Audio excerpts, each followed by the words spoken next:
Hello, and welcome back to the Doing Good is Simple show. I'm your host, Chris Marlow, and I'm super excited to have two of my friends, fellow teammates, brothers with me today, Brennon and Lamar. I think everyone here should know them. They are the OGs. When I first met these folks, they did not have gray hair, and they were, they didn't have that gray. I apologize for all the things I've done to you in this world. But we're here to once again discuss the book, Doing Good is Simple. I wrote this book 10 years ago, and these two fellows were around when I was writing this book, and many of their stories are a part of the book. And so the question that we're asking is very simple. Can everyday, ordinary people like you and me make a difference in the world? And so today we're talking about a chapter that's kind of on movements. Can people like us help create a movement? So Lamar and Brennon, welcome to the show. Good to see you guys. Glad to be here. Thanks for having me, man. Thank you. All right, so I want to start out with a very simple question. Both you guys love music. Yeah. Who do you think's the better musician between you two? Oh no. Come on. So I'm kidding. All right, you guys have been a part of the story. So this morning, Lamar and I were texting one of our friends and want to help one of those very first donors, Barclay. And Lamar had mentioned something to me, and Brennan had just mentioned the other part of the story. Barclay, when I was starting to help One Now, 2008, economic meltdown, trying to help these 32 kids in Zimbabwe, or 33. I say 32 or 33. We never know the formal one, but it's one or the other 15 years later. And I remember, everyone's in this crisis. Like we're watching the market melt down. And we just did this last week, actually, in the States. And so you're just watching it melt down and you're seeing dreams shatter every single day. And here I am trying to figure out, wait a minute, I'm trying to help these 32 kids in Zimbabwe. And I sat down with Barclay, and Barclay was one of the first people to ever commit to a monthly reoccurring donation. And I couldn't believe that someone had finally said yes to this moment. And to think that Barclay was around before you two is kind of wild, because you two have been around for how long? And Brennan, I'll start with you, and then Lamar, you can answer. How long have you been a part of the Help One Now story? Yeah, I guess I got involved, would have been spring 2012, went on my first Haiti trip. Then eventually came on staff fall of 2013. So yeah, about 13 years almost. Yeah, and for me, it's just shift that 1 year earlier. So I first got involved. Well, I guess technically through my church, I got involved in 2010. Yeah. And then had my firsthand experience on a trip to Haiti with my wife in 2011 in the summer. And then really by the end of 2011, I was working part-time, and it was like, hey, 10 hours a week. That's all. Chris was like, I could pay you for 10 hours a week. And then it was 15, then it was 20. And by the fall of 2012, it was my full-time. It was a full-time position. And it's been a beautiful run since then. That is crazy. Okay. I want you guys to both just share briefly about that first trip experience that you guys had. Both went to Haiti, 2 different trips. Barclay, which was on both of those trips, actually. And it was our very first initial short-term trips. And you guys were kind of a part of this. So Lamar, start with you. Tell us about that first trip to Haiti that you had. Okay. Yeah. I mean, even before the trip, my wife and I, my wife's a teacher, lifelong educator, brilliant woman. And she had an opportunity presented to her to teach at a private school in Port-au-Prince, Haiti. And it kind of came out of the blue, but they needed an answer, and we ended up saying no, because I couldn't even picture Haiti in my head. I don't know what this place is. And so we had asked, hey, can we come down and visit? But that was going to take several months, and they said, no, we need to fill our team. And so we turned it down, and literally within a few weeks of that conversation, one of the pastors at our church, Matthew Hansen, who's been part of the Help One Now story for he was just in the Dominican with you a couple weeks ago. Yeah, he was. Yeah. And he got up on stage at church and said, hey, we're taking a trip to Haiti, and if you're interested, come find me. Well, that same week, Jill and I had gotten a check in the mail from a great aunt who passed away, who I, wasn't super close to, but wasn't expecting anything. And we got a check for about $5,000 in the mail. At the time, we were dead broke. I was a working musician in Austin. My wife's a teacher. We had 2 kids. And now you're a nonprofit guy. How's that working out for you, Lamar? We were scraping by. And the trip was $2,100 a piece. And so $4,200 of our $5,000 windfall went to this trip because we just felt like we're supposed to go. So we go on the trip. Great people from our church with us. Chris, you were there leading the team. Barkley was there and a few others. And, I walked into it for an adventure. I walked into it probably even a little bit prideful, thinking like, I'm going to go down here and I'm going to help the people of Haiti.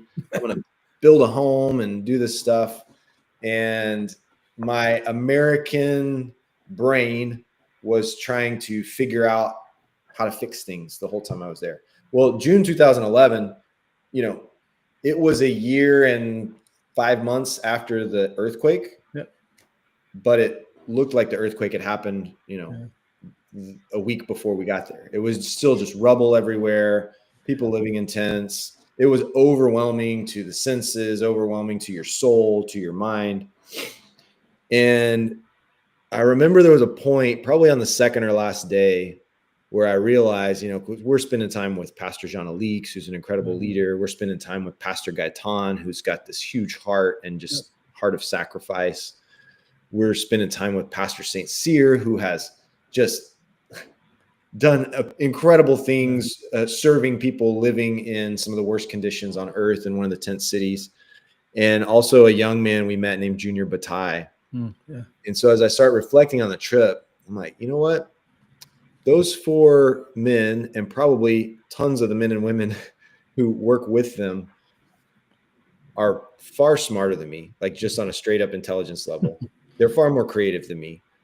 They're far more resourceful than me, and passionate and dedicated and steadfast and all these things that you want to be. They exhibited those far beyond my, somewhat immature mindset at the time. And I thought, oh, that's what Chris is doing here. That's what Help One Now is doing here, is realizing we don't have the answers and coming in with that posture of humility. Honestly, Chris, that's what drew me initially to want to be part of this, was your posture. And hopefully you don't take this the wrong way, because like from a ministry level, you knew what you were doing. From a business level, you knew what you were doing. From a extreme poverty community development level, you're like, and even me seeing you, like you were putting yourself in really uncomfortable positions. Those early trips were rough. and you were putting yourself in dangerous places. You were putting yourself in uncomfortable places, and doing it to stand behind others. And I was just like, whoa, I want to be part of this. So it was that mixture of the humility of the organization and the brilliance of the locals that helped me understand, like, oh, I don't have to come down here and figure this out. I just have to be part of it and do my part. I didn't know what my part was, but that was it for me. I came home and I called you, Chris, and I said, hey, I get it. I'm supposed to come on a trip and have an emotional experience and want to be part of this and give. I know that it takes money to do good in the world, but I was like, man, I'm broke. What we did do is we canceled our cable. Still a thing. We canceled our cable and began giving that amount monthly. That's amazing. I would never do that, by the way, but good job, Lamar. But what I said was, hey, I've got time. I'm watching my kids during the day. I'm gigging at night, and I've got time and energy. So it's amazing. Here I am. Yeah. So Lamar, I just realized something that's pretty fascinating about this. Brennon was willing to do something that you weren't willing to do.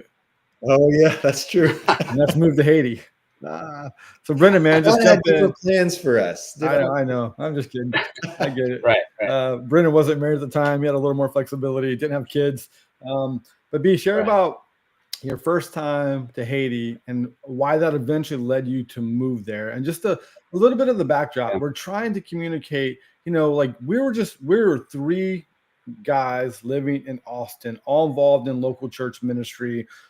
We kind of lived in what I would consider the glory years of Austin. It was such an amazing place to be at the time, and still amazing place. Yeah. But we were kind of loving our lives and like doing this thing. And then, one of the quotes we use is my friend Greg said it a long time ago, and we've used it. We've kind of co-opted his quote to be our quote: "A life interrupted is a life inspired." Mm-hmm. One of the things that I recognize more than anything for my family, for my friends, for the people I know, is I want them to live a more courageous life. I think we get so comfortable. Like we want to have faith and this adventurous side of Jesus where we're trusting in God, but there's this gap between getting to that side and saying, no, I'd rather just trust myself and live in my comfortable life.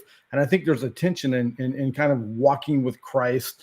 How do we manage both of those tensions together? Brennon, you probably more than anyone, along with Tim and Janessa Newberry, you took the greatest jump and like ended up taking a trip to Haiti and then moving to Haiti. Kind of share about that experience and why you did that. Yeah, so definitely kind of a similar ramp up as Lamar and even you, just, church planting in Austin. I mean, at the time, I was in my early 20s, didn't really know what I was doing, but just knew that I wanted to be there with some other friends who were doing really cool work. And I had been a part of one church plant that actually closed down, and it was kind of just in this place of limbo of like, man, like, I don't know if I should stay in Austin or come home to California, or like what is next for me. And got introduced to a man named Jacob Van Horn, who we all know and love, and he's a part of the early days of Help One Now. And he basically told me like, hey man, like, I know you're a worship leader, I know you're really into mission stuff, would love for you to come hang out at our church, but like probably we'll want you to maybe like go to Haiti at some point. And I was just kind of like, okay, like I can't really commit to that right now. I don't really know anything about Haiti, but sure, I'll come hang out.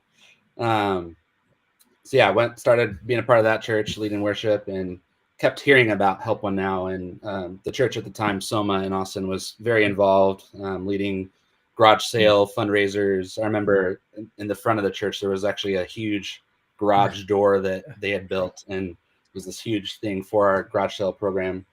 So just kind of like slowly got involved more and more. And I just remember Jacob probably every 2 weeks, just kind of like dropping little hints of like, hey, Haiti. And at the time I had lived in Uganda for a little while, done some work with some other organizations, and kind of felt like my heart was still in that place. But eventually this trip came up to go to Haiti, and, similar to Lamar, like I was so broke. I had just come out of like church planting, working at a food co-op in Austin, scraping by. But like kind of all the pieces started falling together. I ended up selling a guitar, I think, and I think the church helped out a little, and fundraised, friends and family kind of helped out with the rest. And I went, and I remember you guys were both there on my first trip. Lamar, you were just kind of like really settling into your role. And I think I remember, Chris, you like made fun of me for something on the first night I was there. And it's like, who are these jokers? I think you were like razzing the book I was reading or something. But man, I just remember in those first few days really kind of catching that vision of like you said, Lamar, just the posture of the organization to come in and listen and learn. And I remember staying at John Aleek's house and just hearing him and Malin, his wife, speak about their story and their history and their families, like sacrifice and dedication to the work they were doing, and just being so inspired by that, and just really felt humbled to be part of it in any way. And came back from that trip and just felt like, man, I don't really know what I can do. I think I did start sponsoring a kid, and then like had to cancel 2 months later because I couldn't afford it. But I just felt like I have to do anything and everything I can to be part of this, because it's such a beautiful thing. So I just started volunteering, helping the church with the garage sale stuff. I think I kind of like interned for Van Horn for a little bit. And all the while, just kind of this theme of Haiti kept coming up. And I think, Lamar, in a similar way to what you said, like I just felt like, I don't really have money. I don't really have a lot of connections, but what I do have is like myself and my time and my body, for lack of a better word. And I just like feel like I want to do something. And I remember it was about a year later, fast forward to 2013, and I had talked to you guys a little bit about Uganda and my stuff I was doing there. And there's a story there you need to share, B. That story is only if you come on a Help One Not trip with me, and we sit out late at night and we can share stories.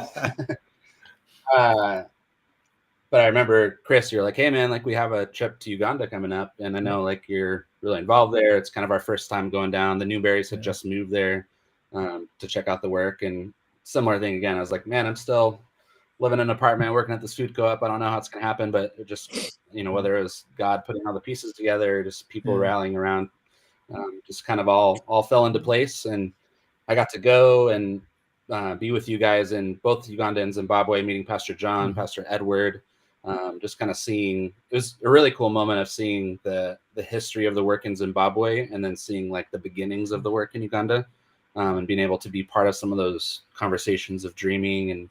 And on that trip, I got to like wrap up some of my things that I had been doing in Uganda, and actually flew straight from there to Haiti to join up with Soma's. Totally forgot about that. Trip. It's crazy.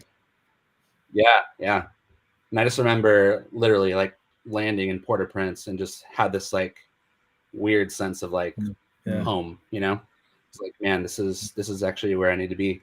And I remember telling Jacob on that trip, and he was so stoked. And we had some conversations on our long bus rides while we were in Uganda. And yeah, that just kind of set things in motion, and got to go move to Haiti in early 2014, and had some of the best years of my life. And still, Brennon, is the traffic worse in LA or Port-au-Prince?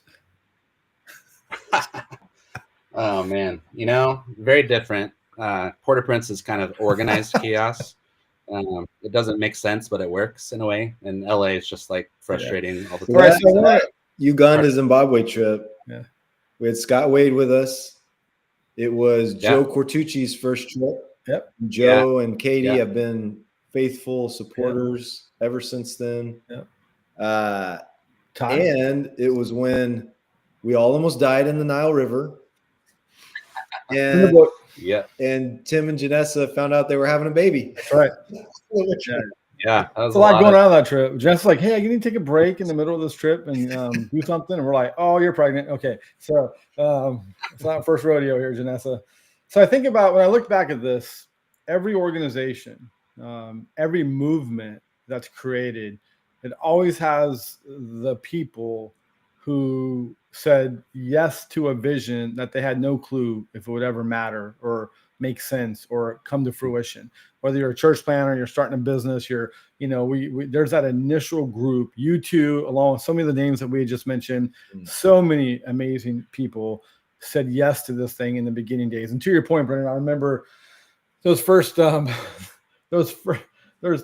reason we decided to work in Haiti is because we needed a place closer to prototype the model that I had in my heart. Could we empower high capacity local leaders to literally transform their community if we stood behind them? But Zimbabwe was so far, so complicated. You just couldn't get enough people to them.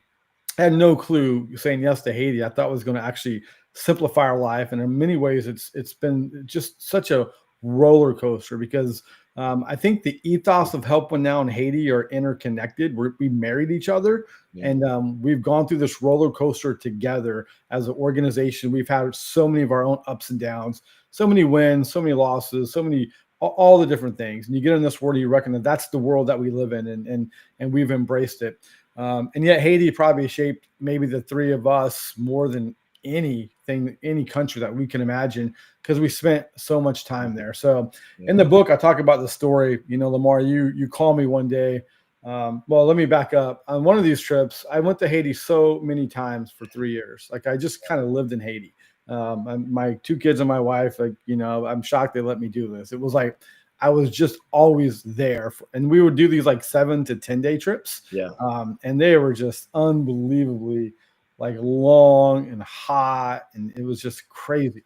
But also incredibly beautiful. We built so many amazing friendships, and we were trying to prototype Help One Now. We wanted to invest so much in the work, so then we could think about long-term, like organizational health. When you start a nonprofit, you don't know if you're going to be around in 4 or 5 or 6 years. So you're like, you're on the clock. Like donors have to trust that you can do good work for them to continue to trust and help build it. So we're on this clock of like, will this model work? And so we were just there over and over and over. And so I remember one day I'm there, and I'm at John Leeks, and John Leeks is one of our best friends, and he's helped build the organization with us. And John Leeks said this, like 2011, I don't even know. And I'm in Haiti, by the way, right after the earthquake. He goes, do you want to do something really hard? I'm like, did I just, like I'm in Haiti. So no, do you want to do something really hard, really difficult?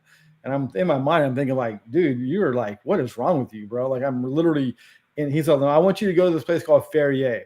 No one else is going to go there. I can't get anyone to go there. Just his original partner. And I want you to go to a place called Douin. These are two places that I can't get anyone to go to. And so I'm like, sure, I'll go to Ferrier. Let's do it. He's like, okay, we're going tomorrow. And I'm like tomorrow? He's like, yeah, it will take 13 hours, but we're going to go tomorrow.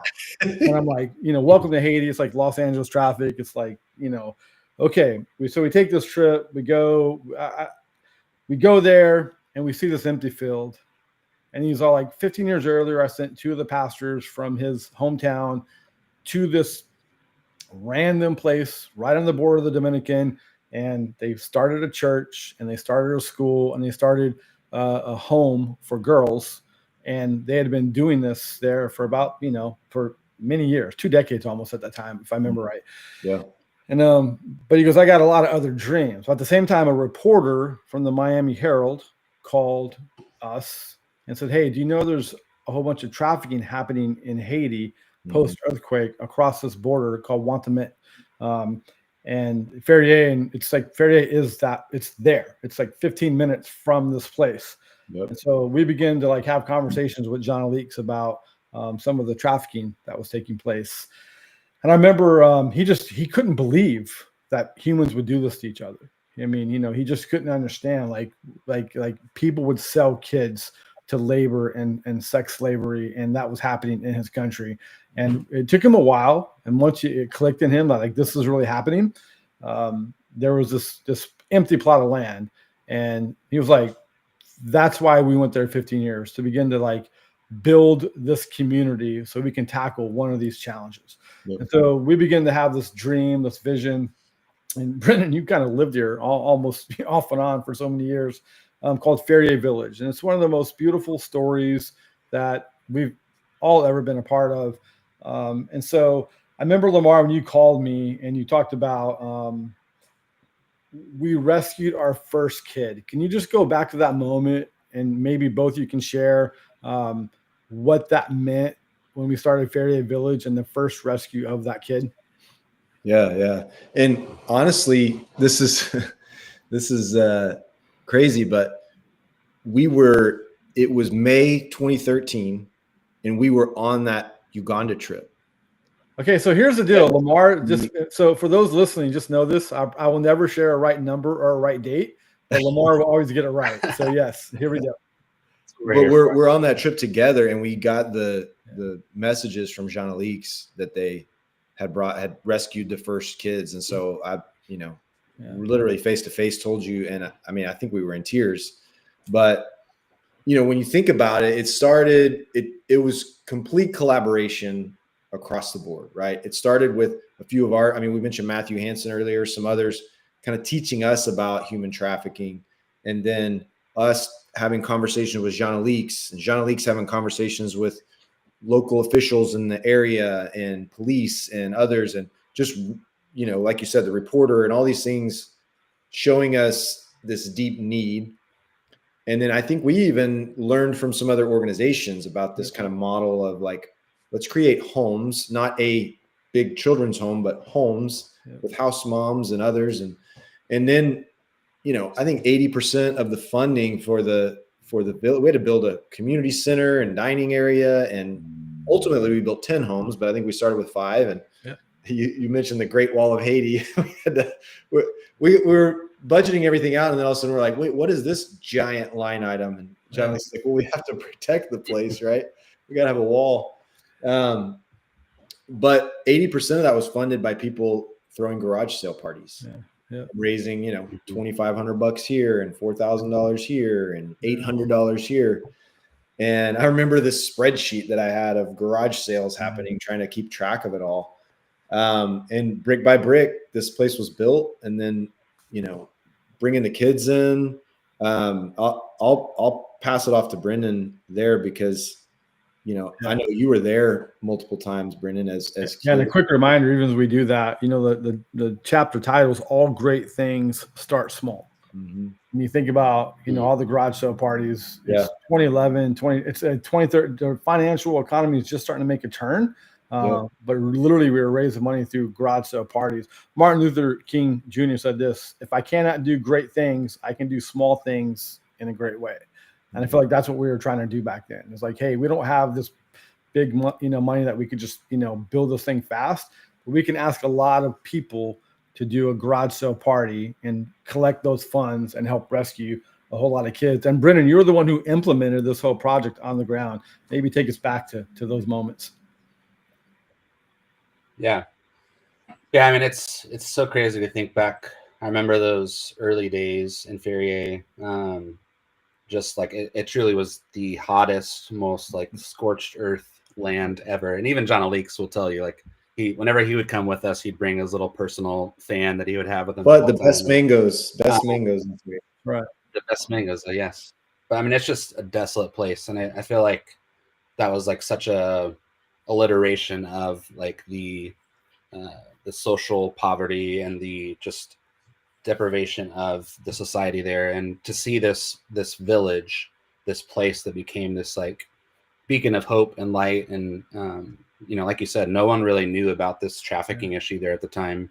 But it really brought so much of that to light and really brought in so much of the community, families in the church, hospitals and the police and the mayor. Everyone really bought into this idea.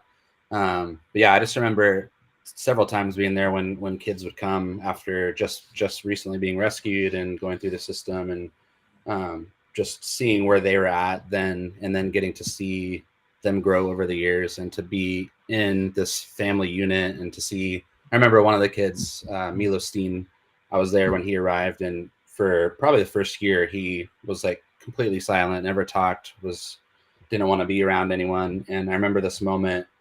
He was probably like 4 or 5, and I was in the kitchen with some of the house moms who were cooking, and Milo Steen comes running in because his mom was one of the ones cooking, and he was just like, "Mom, like look what I did at school today." And it was just this moment of house like, mom, right? Oh, man. man. Like, Yeah, his house mom. So like his mom, and just seeing the beauty of that like family structure and how proud he was, and he wanted to show his mom this thing. And I think on the inverse of that too, I also got to be there when several kids were reunited with family, and to see family run in the doors of the village, and to see these kids that they maybe had not seen for a couple of years. And there was so much beauty in the healing, and just getting to see these kids go to a quality school and start dreaming about their future. And I remember 2 years ago now, I went back to Ferrier for the first time in like 4 years, and walked in, and this place that used to be desolate was now felt like a jungle. There's just all these trees everywhere. There's greenhouses. The village was thriving. There was a preschool and a high school, and it just felt like this moment of like this community truly has been transformed in our lifetime. Against all odds. And it's such against every single possible. It's fascinating. It's one of the things you're always trying to figure out in the developing kind of in our NGO world that we live in is so many folks have tried over and over to tell us not to invest in Haiti. And my response to all of those folks is, you've just never been to Ferrier Village and met Pastor John O'Leeks. And when you're there and you meet him, you'll know you should invest in the people of Haiti.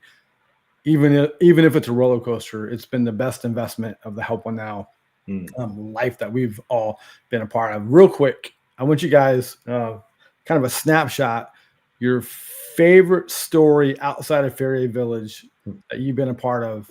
I know there's many, probably hanging out with me is one of them, but other than that, your favorite story that you've been a part of other than the Ferrier Village story. Lamar, you can go first. Brennon just had to talk for a long time. Well, I'm not going to say this is my favorite story. I know, Lamar, you can't do that because you're a 9 in the Enneagram, and it will create conflict in your life. But this is a story that comes to mind that I think it highlights the hard and the hope, right? So Ethiopia is really where we began what we call our family business program now. Began as an idea, then an experiment, then a reality that we now have expanded into all of our partner communities. But I remember being there on a trip. I should have looked this up, but I can't remember the year, but probably in the 2016-17 range with Ashalo and a team from Fort Worth. And we're there, and we spent some time in Gunchere, which is a community we had been working in at the time for 6-7 years. We went to what was going to be a new community for us, Waleta Soto. Greg Finn. And so we're in this new community, and what Ashalo was doing was taking me around to visit some vulnerable families because, it was going to be a big decision and a big investment for us to take on a new community. Because one of the things that we're dedicated to is we're not going to just help here and there as we can. When we make a commitment, we know it takes time. We know it takes baby steps along the way, and you only see that change over time. So we're just kind of getting a feel for the situation. And we visited a family, and it was the hardest thing that I've ever seen in my experiences. And it's an image that I still carry with me. But more or less, you go in this house, it's dark. Mom is sick and bedridden, and just in a difficult situation. Dad is out of the picture. Older sister is in a back room, restrained, because she has some pretty severe mental and physical handicaps, to where she would roam through the city and be abused and taken advantage of in all sorts of different ways. So their best solution was to restrain her in a room. And little sister was left trying to hold the family together. And it was one of those situations where I was completely overwhelmed. And as people who do this work, a lot of time what we deal with are stories, right? Like we hear stories of this and stories of that, and then you take that and you like begin to do the work, and then you have these stories of joy and progress and hope. It's not all the time that we experience the acute hardship, the acute pain, right? But you do still experience that. And so it was one of those moments where I was overwhelmed, but as we walked out the door, I see Ashalo, who is in this every day, in tears coming out of the house. And we both looked at each other and we said, we have to do something. And sadly, I don't think that we helped that family. But now we've had over 300 families in that community go through our family business program. And so what I want to highlight is not just that hard story, but one example of the over 300 families who've been through the program in that community is Imabet. And Imabet had a husband who was sick and couldn't work. They were very vulnerable, and she went through the family business program, began a small coffee and tea shop, began to have an income. First thing she did was get her husband's health taken care of, got him the medical care he needed. He got healthy. Her business began to grow. She hired her husband to run that business, and she started a second business, more of a restaurant. And so, after a few years after going through the program, we're spending time with her and her daughter, and she's got 2 thriving businesses. She's sending her own 4 kids to school, one of them being in university. And she had brought in 4 kids off the street, got them enrolled in school, learned their story, that they were disconnected from their village and their family, and over time reunified them with their family. So this woman is doing NGO work just because somebody gave her a chance. And that's just one of now, over across our communities, over 1,600 stories like that. But it had to start with a place of like, just like you, Chris, in Zimbabwe, you start with this place of seeing a little, seeing one of the hardest things you can see and not being able to help. Yeah. And so, when you think about a world that we live in that is full of injustice and pain and hurt, and it can be hard to have hope, maybe hope in little things, but not hope in the big picture. But, I carry the hard stuff with me, because that, to me, that's what drives hope. That's what keeps you going, because I firmly believe that if you take these small steps each and every day, what our partners in the DR call pasos pequeños, when you're getting going, it seems like that hope and that progress and that goal is way up there.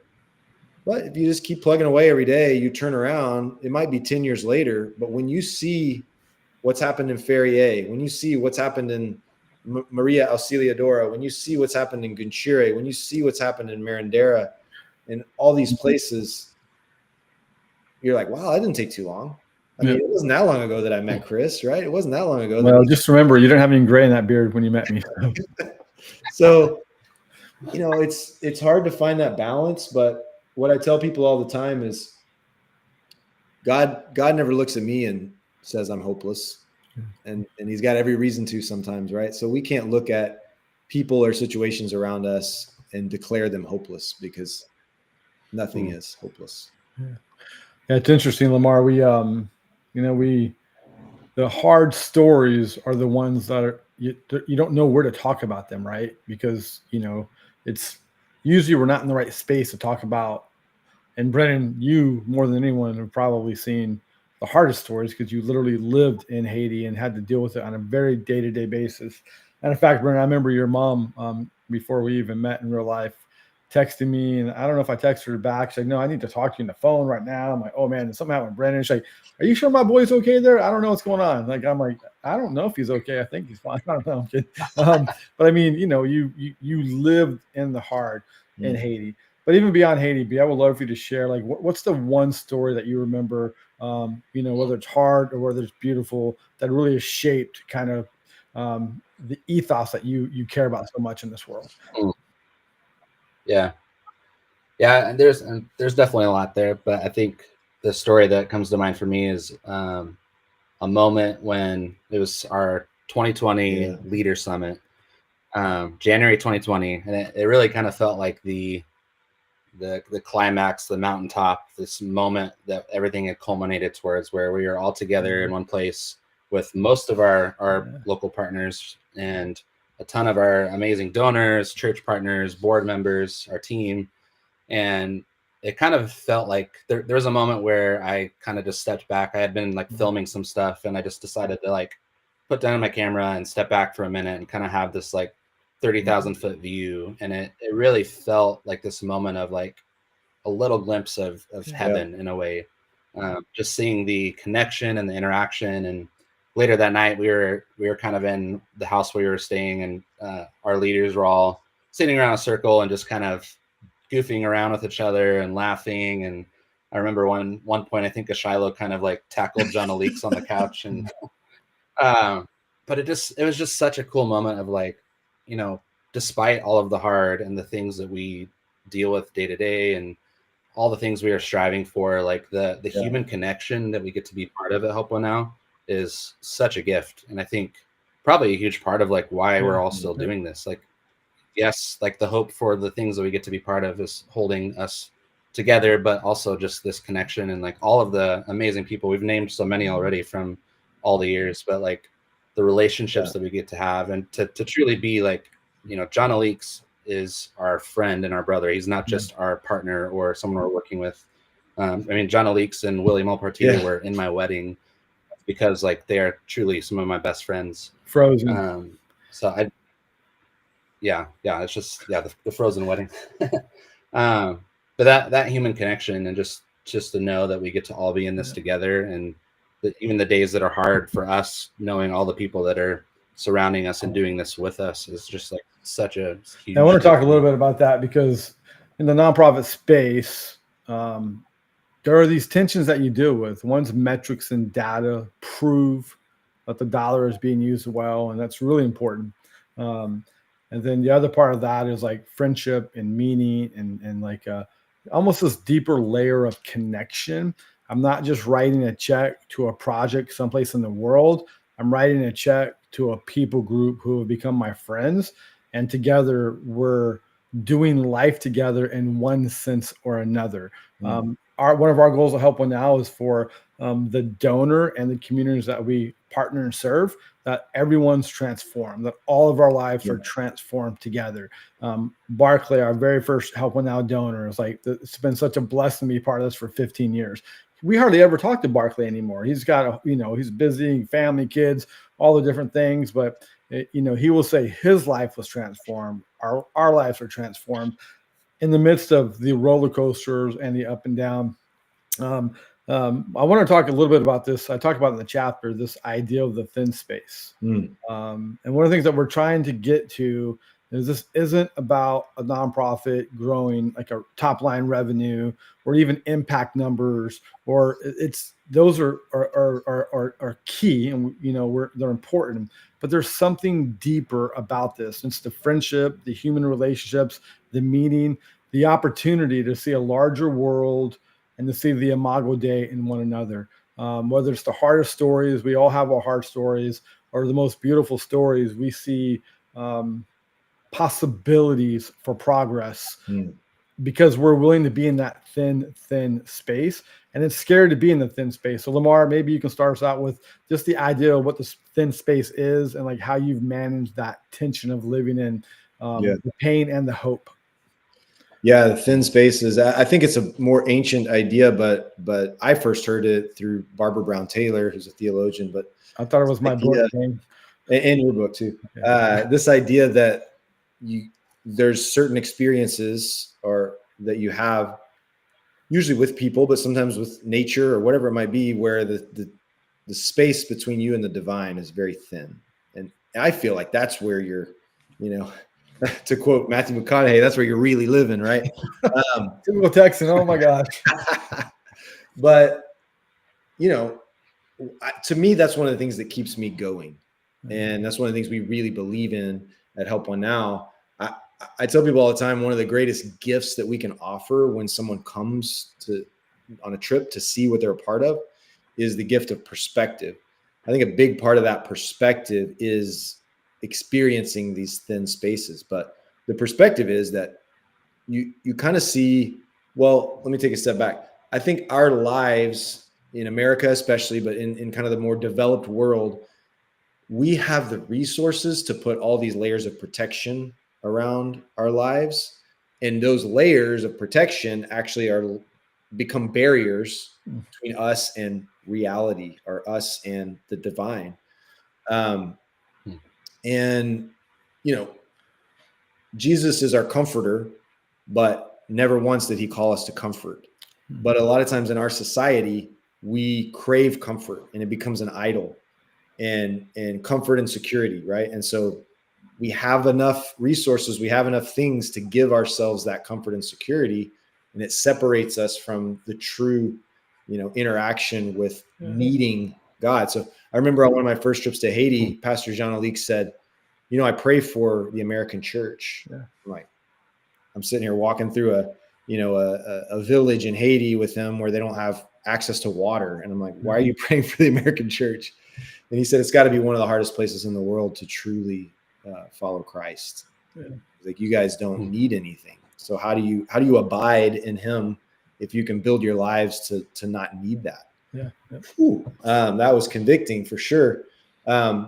But anyways, these thin spaces, I've experienced them so many times. A lot of times they happen around a table. I remember, a meal in South Africa with our partners there, feeling that. I remember, times in the rotunda in the Dominican Republic with our partner Rod, or, being out on the Amazon River in Peru, or just all these. I'm leaving a million things out, I'm sure, but you get these moments where through relationships that you're building in uncomfortable interruption type situations, and you're also part of really incredible stories that are happening, whether it's a child rescued out of trafficking, now being educated and now graduating and becoming a nurse or a doctor and completely breaking that generational cycle of poverty and sitting around at night talking about it. But you just really, I mean, I said it earlier, Chris, like one of the things that got me wanting to be involved in Help One Now was you and your posture. And then early on, it's the relationships you build with these incredible leaders around the world. And then it's the team that you're doing it with. And then it's the friendships that you build, by donors and supporters coming on these trips and having these experiences with you. I mean, there have been times, we went to Ethiopia for our very first trip, and on the flight home from that trip, I'm sitting there trying to figure out, like, there's so much that needs to be done. We have this incredible leader, all this need in this community. How are we going to do this? We just got to start somewhere. And Dr. Moss, one of our partners, says, hey, I got a donation I can give that should get us 5 or 6 months down the road while you guys figure this out. Yep. How many times does that happen? A lot. Again and again, right, Lamar? Like, how many times people like, hey, I got you. I'll get this going with you, with our leader. That's the whole friendship meaning side. It's more than just writing a check. People are connected to the leader and to the community. So it feels like you're helping friends make progress and important things in life. Yeah. When you open yourself up to those thin spaces, God begins to draw you forward, even when you don't know the way. You can't see what's next, but you're just like, well, something's going to work out. And our partners around the world, they live in that every day. Yeah. They live in this abiding faith, this almost joyful dependence on God. Yeah. Because we get all stressed out and anxious and worked up because we've trained ourselves to think, well, we've got to figure out how to do this, right? Yep. And the reality is, it's not in our hands, and our partners understand that and live in that reality. So they're not stressed about how am I going to build this classroom? How am I going to educate these kids? They're like, I'm just going to wake up tomorrow and keep taking one step forward, and God's going to provide, or he's not. And we're going to be doing what we're supposed to be doing. And so it's to me, selfishly, those thin spaces are a gift that I just keep putting myself in those positions to get that gift, because I know I need it. I know we all need it. Yeah. It's Lamar. It's a beautiful thing. And there's so many stories that we could talk about. And I wish we had a couple of hours. Maybe we'll have to do another episode. And there's so many people that have helped build Help One Now. So many. Like, I wish we can name them all. I wish they can all be here. Brennon, I would love for you to maybe close us out with this idea of, one of the principles of Help One Now is we're trying to build an organization that lasts beyond our lifetime. You two have invested, the core of your life, the last 12, 13, 14 years into building Help One Now, with the hope that this organization will be here when we're no longer able to lead it and when we're not even around. So there's a long play that we're shooting for, not a short play. Can you talk about the importance of longevity as we fight extreme poverty around the world?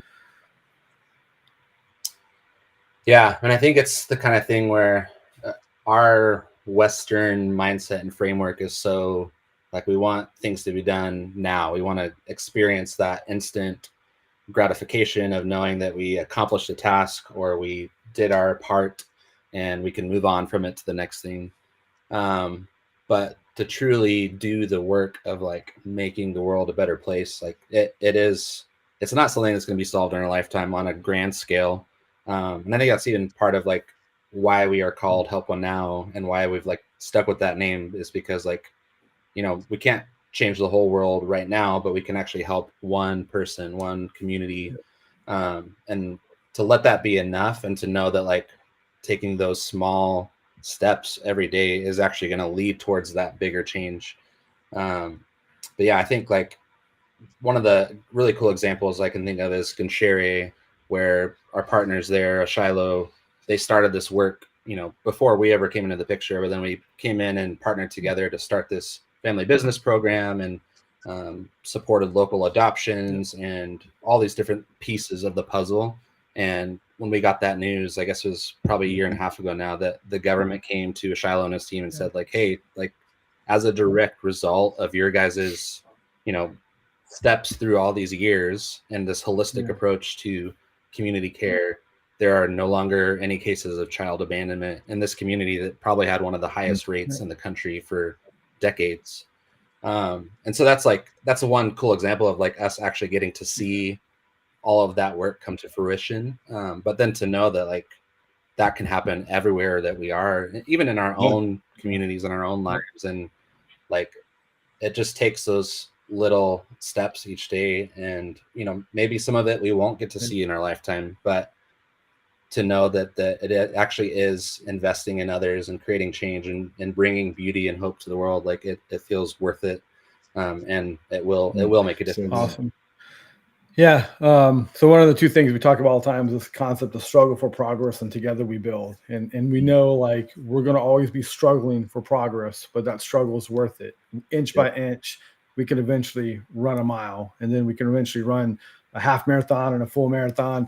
But what's more important is the lives that are transformed along the way. It's not really about the destination, but it's about the journey. It's about the process of going through it and seeing the transformation in country, all the communities we serve, but also with the people who are a part of Help One Now. So for those of you that have been around for the last month or for the last 16 years, next month we'll celebrate 16 years. I think the three of us would just love to say thank you. Thank you for being a part of this whole journey. And Lamar and Brennon, you two have helped build this organization, all the amazing work, the roller coaster, all the good things we've done, all the struggles, the failures, we've seen it all. Yeah. And yet we have so much belief that the world can be beautiful, that transformation can happen, that families can be empowered, and that communities can be transformed. Inch by inch, step by step, we can experience the thin space where we're seeing the Imago Dei, we're seeing the flourishing of humanity, even in the midst of all the pain and brokenness of the world. So thank you two for being a part of it. Thank you everyone for being a part of it. And it's fun to have you two on the show.